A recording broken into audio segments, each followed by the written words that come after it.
तीन कोनिए पर दुनिया दीवाना बा।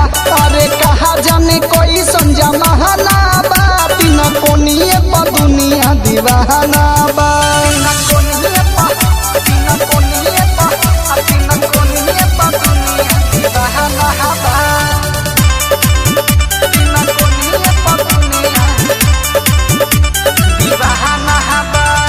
बजरंग रिकॉर्डिंग स्टूडियो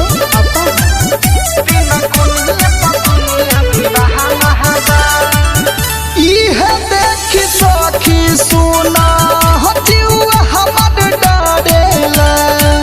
सारा लोग सुना खाली यही पमरेला।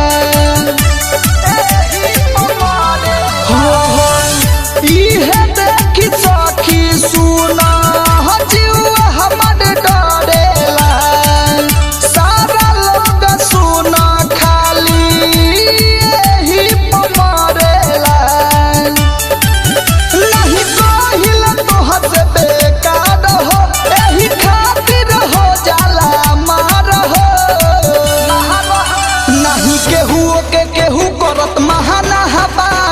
कोनिए पर दुनिया दीवाना बा। अरे कहा जाने कही संजा महाना बा। तीन कोनिए पर दुनिया दीवाना बा।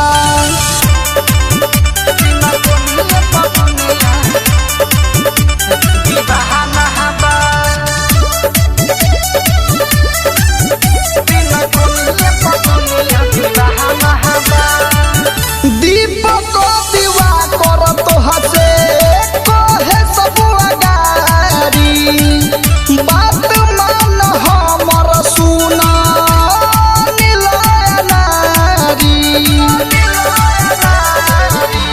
सखी रे। दीपक दीवा कर तो हसे कहे सब अगारी। बात मान हमर सुना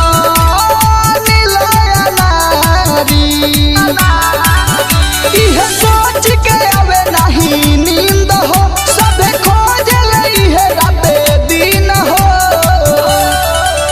बजरी तिक पहंदे के गहना हबा। तीन कोनिए पर दुनिया दीवाना बा। अरे कहा जाने कही संजा महाना बा। तीन कोनिए पर दुनिया दीवाना बा।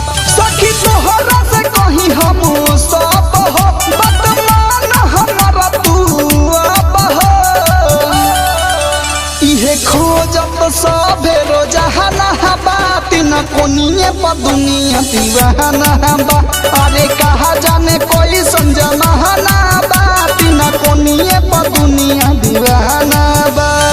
बजरंग रिकॉर्डिंग स्टूडियो अपहर।